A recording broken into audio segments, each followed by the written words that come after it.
Çok hoş gelmişsin. Sen ne desin? Selamet olan bazı Nemeyle? Halin yaxşıdır, selamet. Dadaş nemeyle? Canın da selam. Selamet.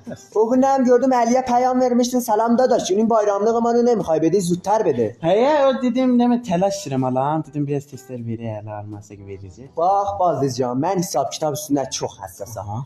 O günlərim oğluma təvəllüd tutmuşdum. Nə qədər gətdin? 200 sümə. Neçə baş adamıydınız? 5 baş.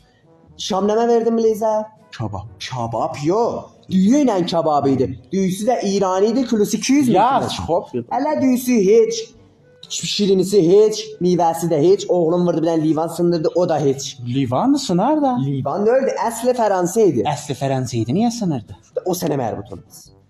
Kabab dənəsi 100 min tümən idi. Sizə 5 nəfəriz. Olur 500 min tümən. Sənlə 300 min də mənə verməliyəm. Yani ne? Cəhənnəməsi yoxdur. O mənim toy günüm idi.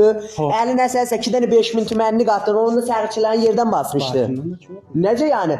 Ərində toy şabaşlarını küldən tökdün aylına vurdu bığının altına qaçdı. Kim diye? Kim demir? Özüm gördüm. Dayan görüm. Senin bacıların, zendadaşların senin ne mi yapıyor ki bizden bir böyle intizarın var? Onlar mənim zəhmətimi çox çəkdilər. Əslən sənə mərbut olmaz. Zırıllama, o zaman başıma bir çıkırma ya. Zırra eləmə bax. Ya sen zırıllama. Hıcalatlık Alda sənin beyramlığın Normal, ne? 500 min tümənli. normal. 300 boşluydun, bu da 200 sənin. Kəm ne? Bu da 600 tümən. Kəm ne? Ana! Bu da 600 tümən. بمیرم من واسه عشق دوتامونو واسه تنهایی بی